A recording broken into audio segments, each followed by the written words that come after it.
The text came through at 9:47 a.m. on a Wednesday. Mom, Uncle Richard passed away last night. Funeral is Saturday. Will reading is Monday at 2 p.m.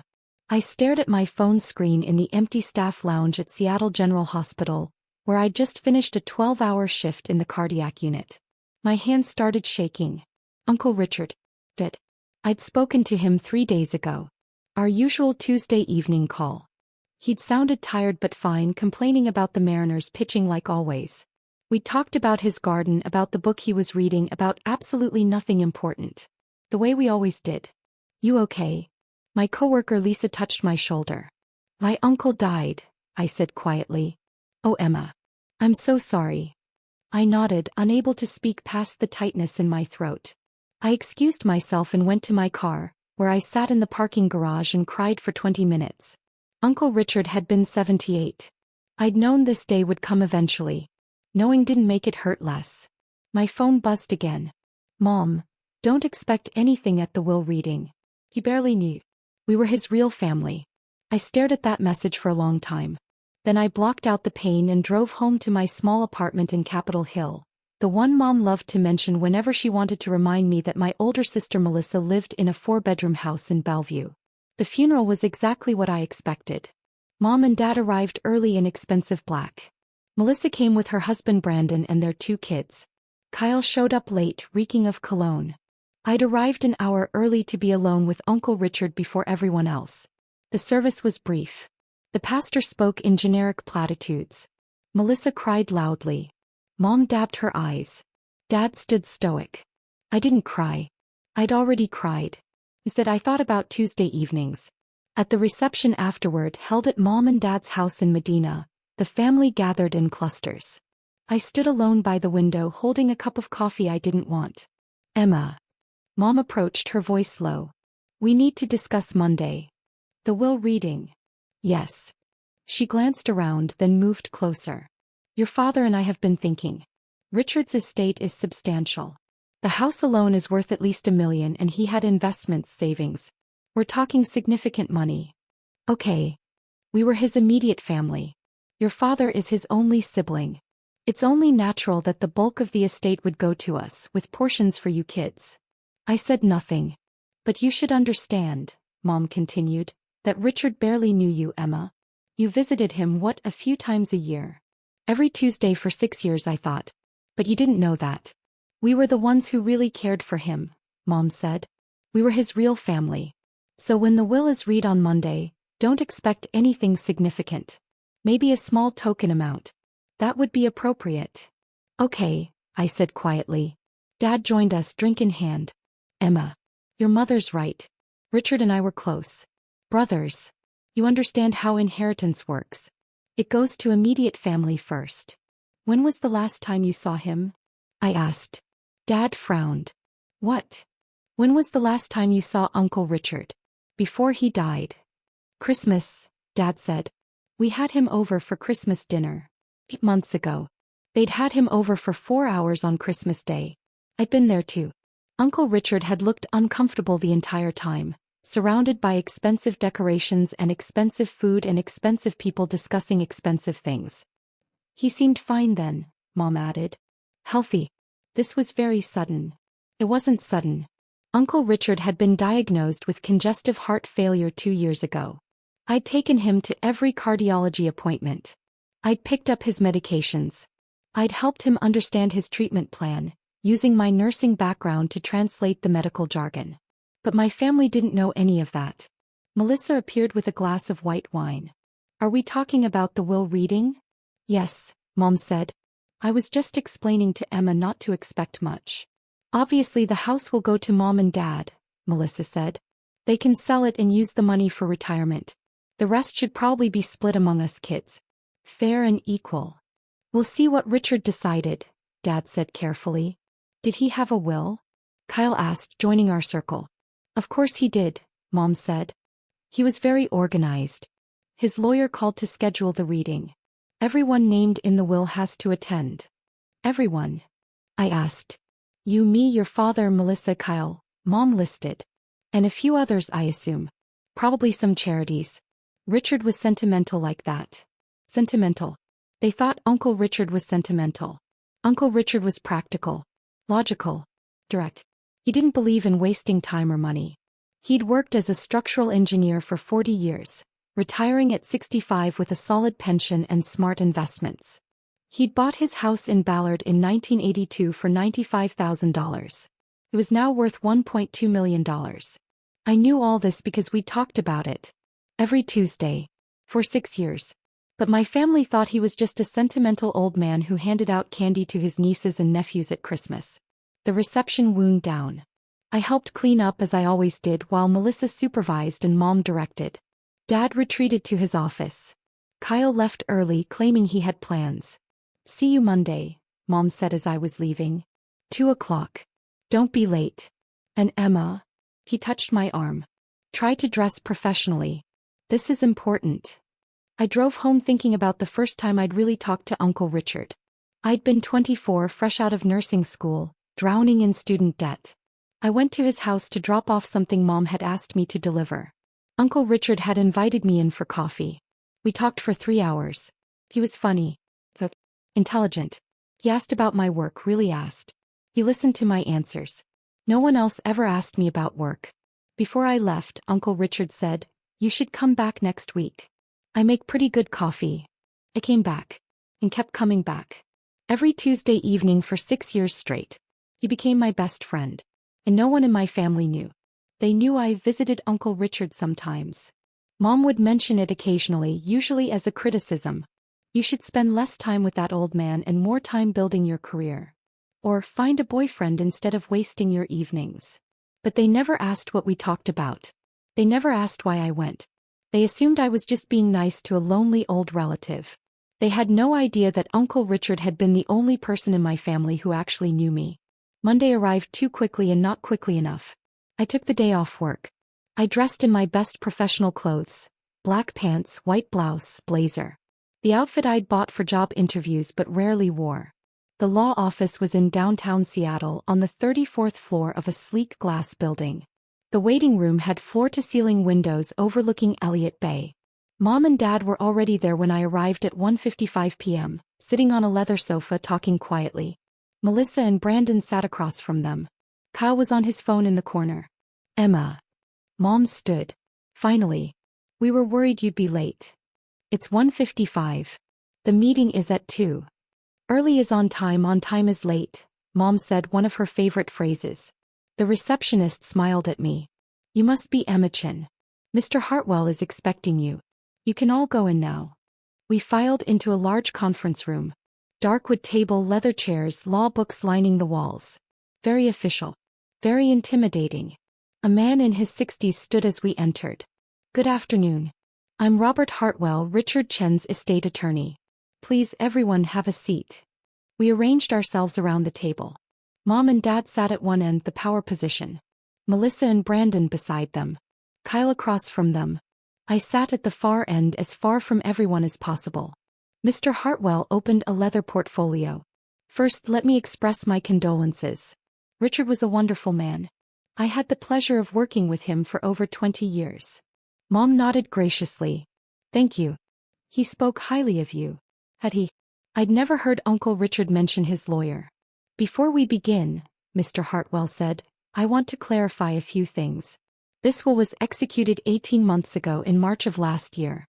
Richard was of completely sound mind. The will was witnessed by 2 unrelated parties and notarized. It is legally binding." "Of course," Dad said. Richard also left instructions that I was to read the will in its entirety, with no interruptions, and then answer questions afterward. I'd appreciate everyone's cooperation with that. We all nodded. Mr. Hartwell put on reading glasses. "The last will and testament of Richard Michael Chin, executed March 15, 2024. He read through the opening legal language, declarations that Uncle Richard was of sound mind, that this superseded all previous wills, that he appointed Mr. Hartwell as executor. Then he reached the bequest. To my brother Daniel Chin and his wife Patricia Chin, I leave the sum of $5,000 each for a total of $10,000. Silence. Mom's face froze. To my niece Melissa Chin Morrison, I leave the sum of $5,000. Melissa's mouth opened. What? Please hold questions until the end, Mr. Hartwell said gently. To my nephew Kyle Chin I leave the sum of $5,000. Kyle put his phone down looking confused. The entirety of my remaining estate, Mr. Hartwell continued, including my residence at 4728 Sunset Avenue, all bank accounts, investment portfolios, retirement accounts, personal property, and any other assets not specifically mentioned above, I leave to my niece Emma Louise Chin. The room went completely silent. I couldn't breathe. The estate has been valued at approximately $3.2 million, Mr. Hartwell said, still reading. This includes the Ballard residence valued at $1.2 million, investment accounts totaling $1.7 million, savings and checking accounts of $200,000, and personal property and vehicles valued at approximately $100,000. Mom's face had gone white. Chilly white. Richard also left a letter to be read at this time, Mr. Hartwell said. He pulled out an envelope. To my family and to Emma, this letter explains my decision. He opened it and began reading in Uncle Richard's voice. Practical, direct, no wasted words. To my brother Dan and his wife Patricia. You are good people. You worked hard, built successful careers, raised 3 children. I'm proud of you. But let's be honest with each other. You visited me once a year at Christmas. You called on my birthday and major holidays. That's fine. I don't fault you for it. You had busy lives. To Melissa, you're ambitious and driven. You've built a beautiful life. The few times you visited, you were polite but distracted, always checking your phone, always rushing to leave. That's okay. I understand. To Kyle, you're young and figuring out your path. The handful of times you came by, it was because your mother made you. You were bored the entire time. I don't blame you for that either. Here's the thing though. For the past 6 years, Emma has come to my house every single Tuesday evening. 6 to 8 p.m. Like clockwork.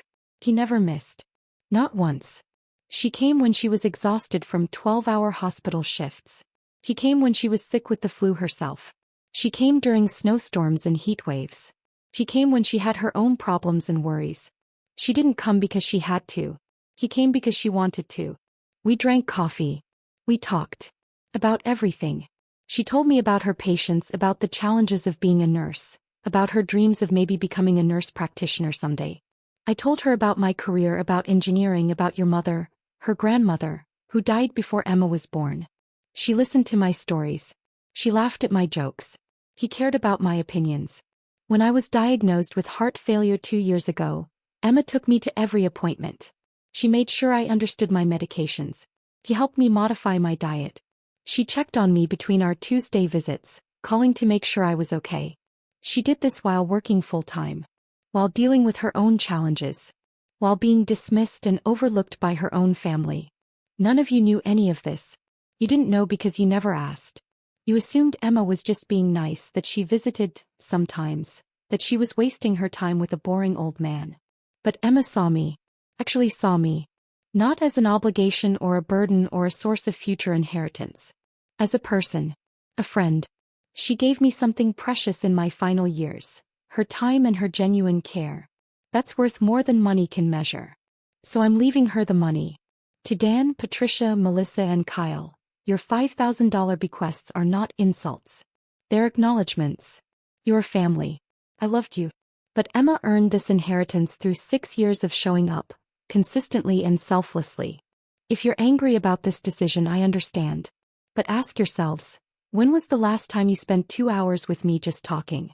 When was the last time you asked about my life, my thoughts, my fears? Emma asked. Every Tuesday. For 6 years. That matters. With love and no regrets, Richard Chin. Mr. Hartwell set down the letter. The silence in the room was suffocating.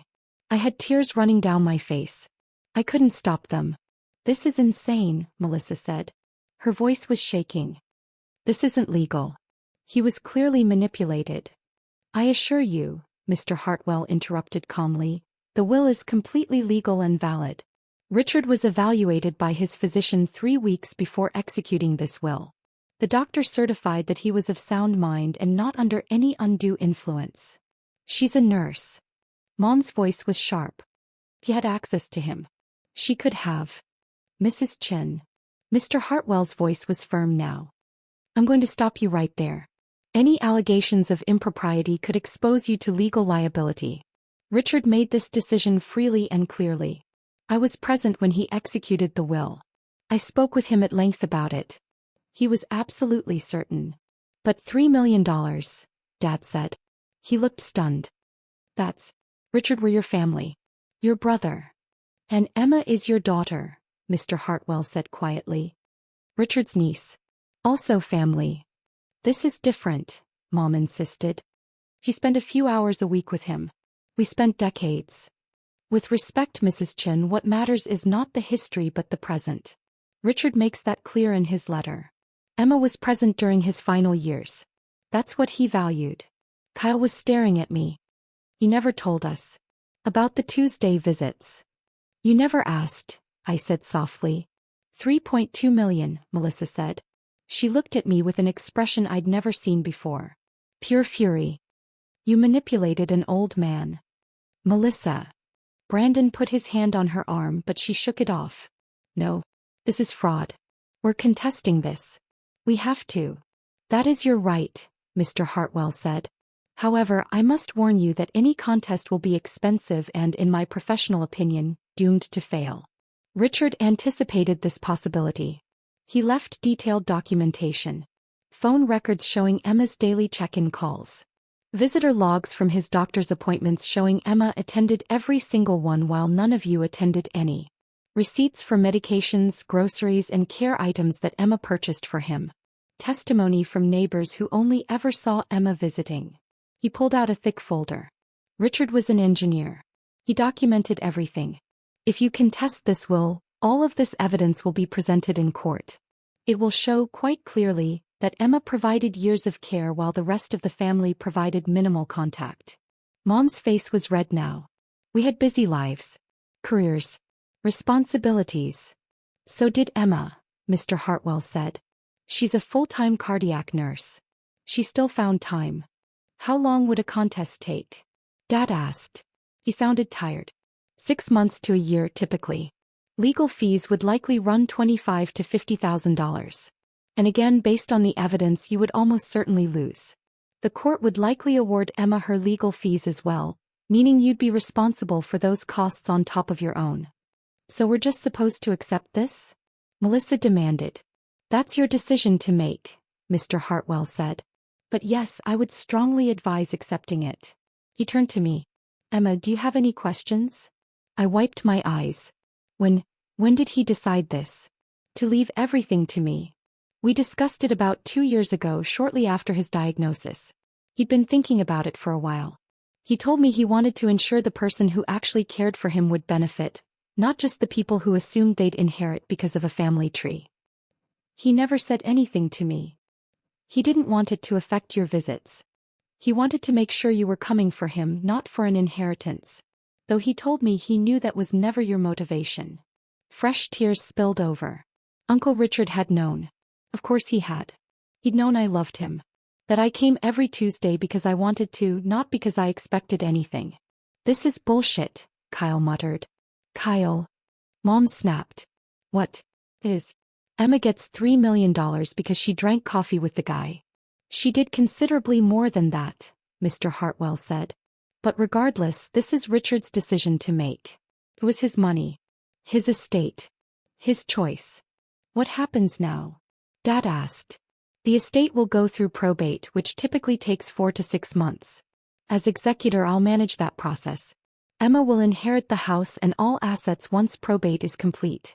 The $5,000 bequests to each of you will be distributed first within 30 days. $5,000, Melissa laughed bitterly. After all the years. All the years of what? I said quietly. Everyone looked at me. All the years of visiting once? Of calling on holidays? Of treating him like an obligation? How dare you, Mom said.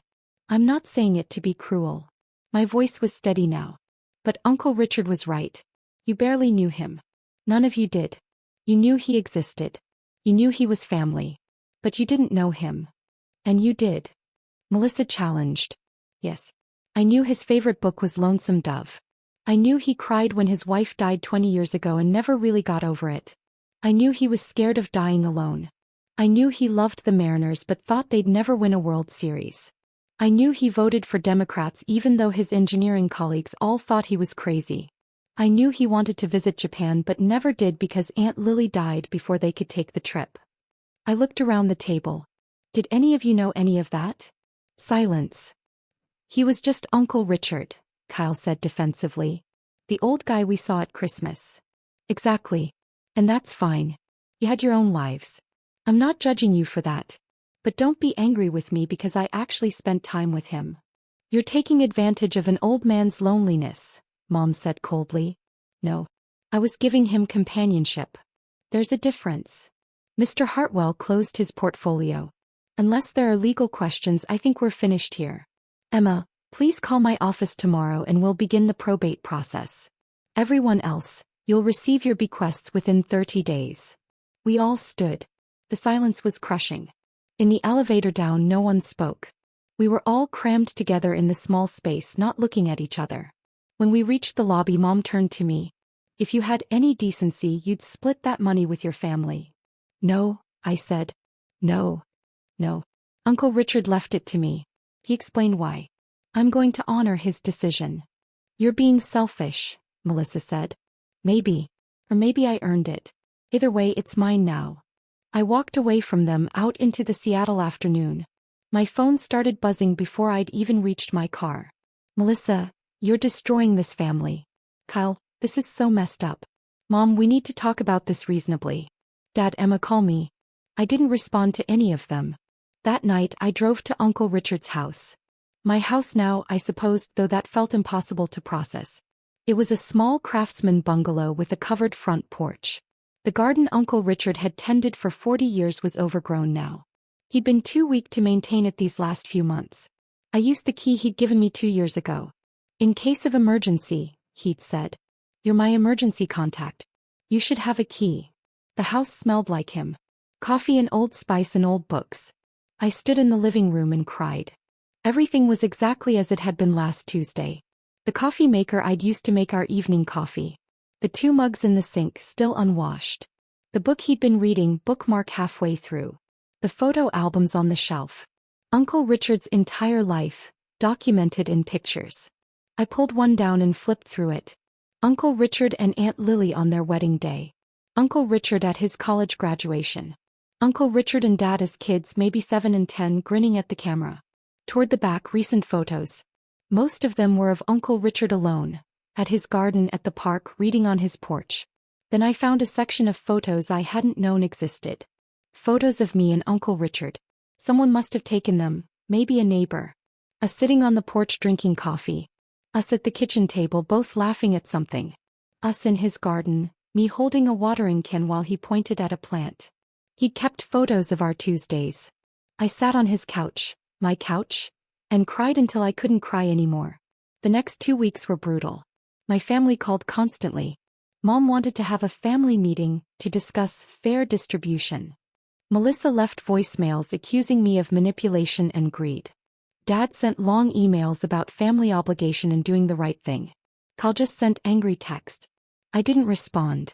I went to work. I did my job. I came home. I ignored my phone. Mr. Hartwell called to walk me through the probate process. He was kind and patient, explaining everything clearly. You're handling this well, he told me. Richard would be proud. My family hates me. They're upset. They expected something different. But that's not your fault, Emma. You didn't manipulate anyone. You were just present. That's all Richard wanted. Someone to be present. 3 weeks after the will reading, Mom showed up at my apartment. We need to talk, she said when I opened the door. I let her in because I was too tired to fight. She sat on my worn couch in my small apartment and looked around with barely concealed disdain. You're really going to keep living here? You're about to inherit millions. I haven't inherited anything yet. Probate takes months. Emma. She leaned forward. Be reasonable. That money should go to the family. All of us. Richard was confused at the end. He didn't understand what he was doing. He wasn't confused. He was very clear. You manipulated him. I visited him. Every week. For 6 years. That's not manipulation. That's showing up. You knew he had money. Actually, I didn't. Not exactly. We never discussed his finances in detail. I knew he owned his house. I knew he had a pension. But I didn't know about the investments or the exact amounts. And I didn't care. I don't believe you. I know you don't. But it's true. I visited Uncle Richard because I liked him. Because he was my friend. Because every Tuesday evening for 2 hours, I had someone who actually listened to me. Mom flinched. We listen to you. No, Mom, you don't. You never have. When's the last time you asked about my job? Really asked, wanted details? You're a nurse. You work at a hospital. I'm a cardiac care nurse. I specialize in post-surgical recovery.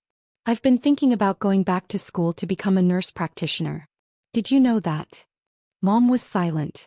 I've been thinking about it for 2 years. I've mentioned it. But you've never asked about it. You're always too busy telling me about Melissa's kitchen renovation or your golf club drama. That's not fair. It's completely fair. And it's fine, Mom. I stopped expecting you to be interested in my life years ago. But don't be surprised that I formed a close relationship with someone who was interested. So this is our fault? This isn't about fault. This is about choices. Uncle Richard chose to leave his money to me. I'm choosing to accept it. You're choosing to be angry about it. Those are all choices we're making. $3 million, Emma. I know. That could change all our lives. It's going to change my life. That's what Uncle Richard wanted. Mom stood. If you go through with this, your family will never forgive you. Then I guess my family will never forgive me. She left without another word. 4 weeks after the will reading, Melissa showed up with a lawyer. They came to my apartment on a Saturday morning. I was still in my pajamas, having worked a night shift. This is my attorney, Michael Brennan, Melissa announced. We're filing a contest to Richard's will. Mr. Brennan looked uncomfortable. Miss Chin, my client believes there are grounds to challenge the will on the basis of undue influence. Hey, I said. I was too tired for this. We'd like to propose a settlement, he continued. Rather than going through expensive litigation, we're prepared to offer you a generous amount if you'll agree to split the estate more equitably. How equitably? 40% to you, 60% split among the other family members. I did the math. That would give me about $1.3 million. They'd split nearly $2 million. No, I said. Emma, be reasonable, Melissa said. We're being more than fair. Uncle Richard was clear about what he wanted. I'm not negotiating against his wishes. We will win in court, Mr. Brennan said, though he didn't sound confident. The evidence of undue influence is compelling. What evidence? You had exclusive access to Richard. You isolated him from his family. You're a medical professional who could have manipulated his medications or mental state. I'd like you both to leave now, I said calmly. Emma. Leave. Or I'll call the police and report you for harassment. They left. 2 hours later, I received a call from Mr. Hartwell. Your sister has filed a will contest, he said. I expected this. Don't worry. Should I be worried? No. Frankly, they have no case. I spoke with their attorney. He knows it too. He's doing this because Melissa is paying him to. But it will fail. How long will it take? 4 to 6 months for the court hearing. The judge will review the evidence and make a ruling. Based on what we have, I'm confident we'll prevail. And if they lose? They'll be responsible for their own legal fees, likely $25,000 or more. And the judge may award you your legal fees as well, which they'd have to pay. Total cost to them could be $50,000 or more. That seems like a waste of money. It is. But sometimes people need to learn lessons the expensive way. 5 months later, we sat in King County Superior Court. Judge Margaret Fisher presided. She was in her 60s, sharp-eyed and no-nonsense. Melissa's attorney, Mr. Brennan, presented their case. He argued that I'd had unusual access to Uncle Richard. That I'd isolated him from his family. That as a medical professional I could have influenced his mental state. He had no evidence of any of this. Just speculation and insinuation. Then Mr. Hartwell presented our case. He had phone records showing I'd called Uncle Richard daily for 2 years.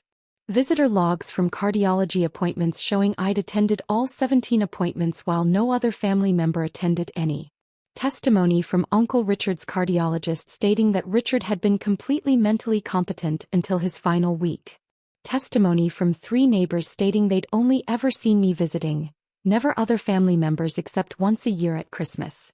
He had receipts for medications I'd purchased. Grocery receipts for food I'd bought him. Receipts for the home health aide I'd hired out of my own pocket when Uncle Richard got too weak to manage alone. He had Uncle Richard's letter written in his own hand, explaining his decision clearly and rationally. Judge Fisher reviewed everything silently. Then she spoke. "I've practiced law for 35 years, she said. I've overseen hundreds of will contests. Most of them involve legitimate concerns. Questions about mental competency, suspicious circumstances, unclear intent. This is not one of those cases." She looked at Melissa. "Ms. Morrison, your uncle left a clear, documented explanation of his decision. He was evaluated by a physician and found competent. He had the right to leave his assets to whomever he chose." "But she manipulated," Melissa started. "No," Judge Fisher interrupted. "She visited him. There's a difference. A significant one." He turned to me. "Ms. Chen, the evidence shows you provided consistent, loving care to your uncle for years. You did so while working full-time as a nurse. You did so without any apparent expectation of inheritance. Your uncle valued that care. He chose to reward it. That was his right." Back to Melissa. "If you had wanted to inherit, you should have been present in his life. That's not manipulation on your niece's part. That's consequence." She banged her gavel. "Contest denied. Richard Chen's will stands as written. Furthermore, given the weakness of this case and the clear evidence against it, I'm awarding Ms. Emma Chen her legal fees, to be paid by the contesting party." Mr. Hartwell leaned over and whispered, "That's $12,000 they now owe you." Melissa stood abruptly and walked out, her face red. Outside the courtroom, Mom and Dad were waiting. "You're really going to let them make us pay?" Mom asked. "I didn't make that decision. The judge did. You could waive it. Show some family compassion." "No," I said. "You chose to contest the will. You lost. These are the consequences." I walked away from them for the second time. 6 months after Uncle Richard's death, the estate cleared probate. I took possession of the house. The bank accounts. The investments. $3.2 million. I sat in Uncle Richard's house, my house, on a Tuesday evening drinking coffee like we used to. The house was quiet. Too quiet. Uncle Richard had wanted me to build the life I deserve. I thought about what that meant. I called Mr. Hartwell. "I want to set up a scholarship fund for nursing students who are first-generation college students working their way through school. $50,000 a year. That's very generous. Uncle Richard paid for his own college by working construction. He'd appreciate this. I'll set it up. And $100,000 to cardiac research. In his name." I made my decisions over the following weeks. I moved into the Ballard bungalow with its memories of Tuesday evenings. I enrolled in a nurse practitioner program at the University of Washington. 2 years part-time, no loans needed. I hired a gardener to restore Uncle Richard's garden to how it looked when he tended it. The scholarship fund's first recipient was a 22-year-old single mother. She cried when I told her. I cried too. My family didn't speak to me for months. Then Kyle texted, "Hey, can we talk?" We met at a coffee shop. "I wanted to apologize," he said. "I was angry, jealous. But you didn't steal anything. You earned it." What changed? I realized I can't remember a single real conversation with Uncle Richard. Every time I saw him, I was on my phone. I didn't care about him. I just cared about what he could give me. We talked for an hour. Really talked. "I don't know if Mom and Dad will come around," Kyle said. "Or Melissa. But I'm glad Uncle Richard left everything to you. You deserved it." A year after Uncle Richard's death, Dad called. "Emma, I'm calling to apologize. Your mother and I were wrong. We were angry because we felt entitled. But we didn't earn it. You did." His voice cracked. "I called Richard 4 times a year. Saw him once. I told myself that was enough. But we weren't close. We were just related. You had a real relationship with him. That's my failure, not yours. I loved him, Dad. I know. And he loved you. I'm sorry for how we treated you. For not seeing what you were doing. For being angry instead of proud. I forgive you. But I'm not giving back the money. I know. And I'm not asking. That money is yours. Richard wanted you to have it. I respect that now. Mom called 2 days later with a more difficult apology. He was trying. Melissa never apologized. 2 years of silence. Then a cancer scare brought us to the hospital. I visited with flowers. Why are you here? She asked. Because you're my sister. And because I'm a nurse. And because I know how scary this is. We both cried. It was a start. 3 years after Uncle Richard's death, I completed my nurse practitioner degree. I took a job at a cardiology clinic specializing in heart failure patients, the same condition Uncle Richard had. I helped patients understand their medications, their prognosis. I made sure no one faced their diagnosis alone. It felt like honoring Uncle Richard's memory. I still lived in his house. On Tuesday evenings I'd sit on the porch with coffee and talk to him about my week, my patients, my life. The scholarship fund had helped 12 students. 3 graduated and became nurses. They sent thank you cards with photos in their scrubs. Uncle Richard would have loved that. My family relationships slowly healed. Dad and I talked every few weeks. Mom was trying. Kyle and I rebuilt something real. Melissa and I worked on it over coffee. It would never be perfect. But it was something. I thought about Uncle Richard's gift often. Not just the money but what it represented. Someone had seen me. Had valued me. Had loved me. He'd given me the knowledge that I was worth showing up for. That my time mattered. That my care mattered. That I mattered. That was the real inheritance. The money was just proof.